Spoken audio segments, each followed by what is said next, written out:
Number 3, objective moral values in the world. If God does not exist, then objective moral values do not exist. By objective moral values, I mean moral values which are valid and binding whether anybody believes in them or not. For example, to say that the Holocaust was objectively evil is to say that the Holocaust was wrong even though the Nazis who carried it out believed that it was right. And it would still have been wrong even if the Nazis had won World War II and succeeded in exterminating or brainwashing anybody who disagreed with them.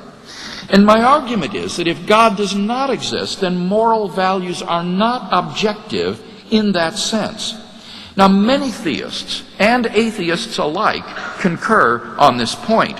For example, Michael Roos, a noted agnostic philosopher of science, explains, the position of the modern evolutionist is that morality is a biological adaptation, no less than our hands and feet and teeth.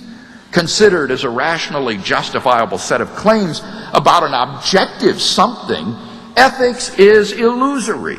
I appreciate that when somebody says, love thy neighbor as thyself, they think they are referring above and beyond themselves. Nevertheless, such reference is truly without foundation. Morality is just an aid to survival and reproduction, and any deeper meaning is illusory.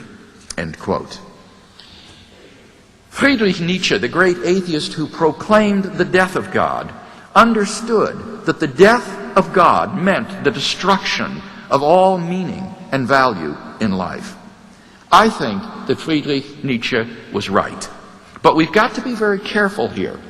The question here is not, must we believe in God in order to live moral lives? I'm not claiming that we must.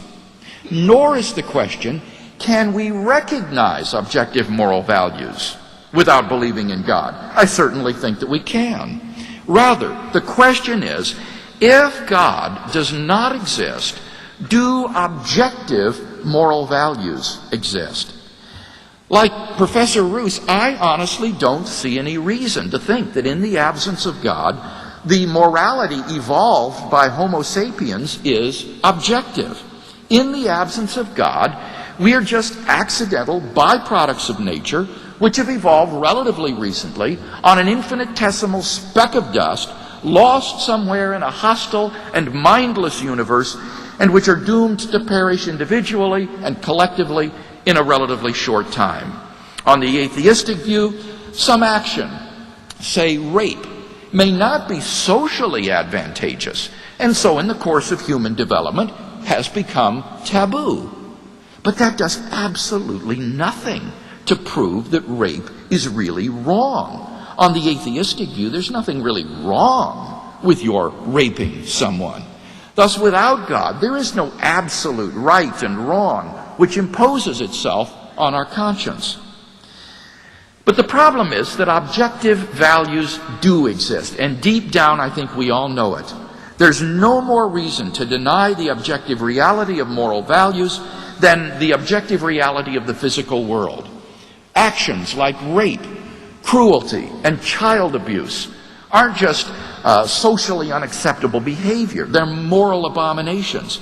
As Michael Roos himself admits, the man who says raping little children is morally acceptable is just as mistaken as the man who says 2 + 2 = 5. Some things, at least, are really wrong. Similarly, love, equality, generosity, and self-sacrifice are really good.